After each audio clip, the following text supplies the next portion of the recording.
Comment se passe une soirée libertine? Bonjour à tous, je suis Fabrice Julien, coach et auteur de Le Guide du Bon Coup, expert en sexualité. Aujourd'hui, je vais vous parler des soirées libertines.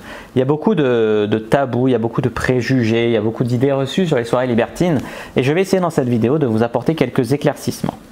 Déjà, sachez que libertin n'est pas forcément échangiste.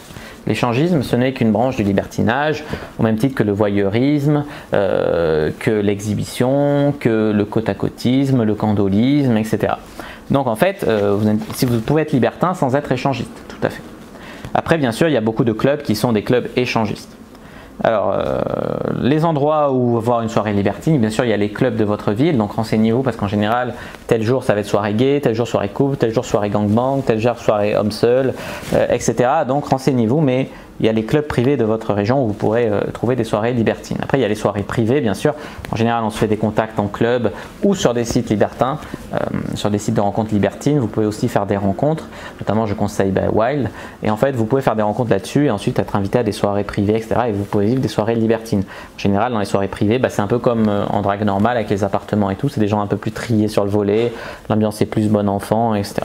Voilà, ensuite, il faut savoir que pour les soirées libertines, le prix n'est pas le même que vous soyez un homme, une femme ou un couple. Les couples, en général, ils payent toujours un peu, mais c'est pas énorme, ça va être de l'ordre de 20-30 euros. Les femmes, en général, c'est offert ou c'est pas cher, de l'ordre de 10 euros l'entrée. Et les hommes seuls, ça peut aller de 50 à 90 euros. Voilà. C'est vraiment sur les hommes seuls que les clubs libertins, les sites se font leur argent.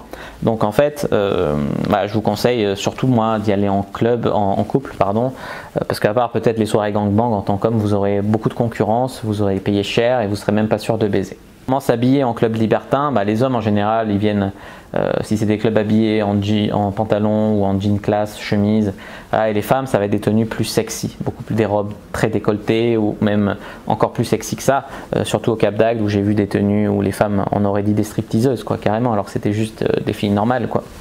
Donc voilà, c'était extraordinaire, mais comment s'habiller si vous êtes dans un club de ville, genre Paris, Lyon ou quoi, mettez une robe très sexy. Si c'est des saunas, de toute façon, ça peu importe parce que une fois, vous allez vous déshabiller là-bas, vous allez juste avoir une serviette autour de la taille par exemple, donc n'hésitez pas à y aller. Après, il faut savoir que le respect, c'est quelque chose qui prédomine là-bas, surtout dans les vrais clubs libertins triés quand il n'y a pas trop d'hommes seuls, parce que les hommes seuls ne sont pas forcément des libertins. Il y en a qui viennent en mode mort de faim et qui vont être irrespectueux avec les femmes. J'ai déjà vu ça plusieurs fois, donc voilà. Surtout, moi je préfère les soirées couples par exemple, parce qu'il y a beaucoup plus de respect. Après, il y a des hommes libertins qui sont seuls et qui sont très bien.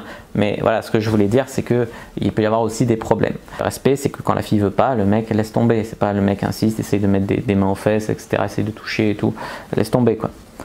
L'hygiène c'est très important, mais c'est très respecté en général dans les clubs libertins où je suis allé. C'est pas toujours un truc glauque, même j'ai jamais vu ça en fait, des trucs glauques et tout. En général, voilà, c'est désinfecté, les matelas, il y a des hommes de ménage qui font le ménage quand les couples s'en vont, etc. Il y a des préservatifs.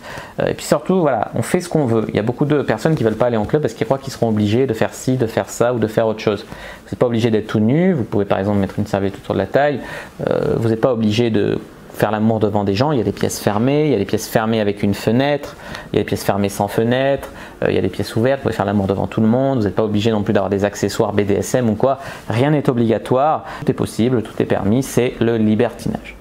Voilà, donc franchement, le Cap d'Agde, c'est vraiment un endroit où il y a des clubs libertins extraordinaires l'été. Beaucoup de monde de toute l'Europe qui vient, c'est vraiment super état d'esprit aussi. En ville, en France, ça peut être, dans les autres villes, ça peut être autre chose, on va dire. Il y a le meilleur comme le pire, ça dépend des soirées, ça dépend des thèmes, ça dépend des gens qui sont là, etc. Et voilà, j'espère avoir mis à mal quelques idées reçues sur les clubs libertins et pourquoi pas vous avoir donné envie d'y aller.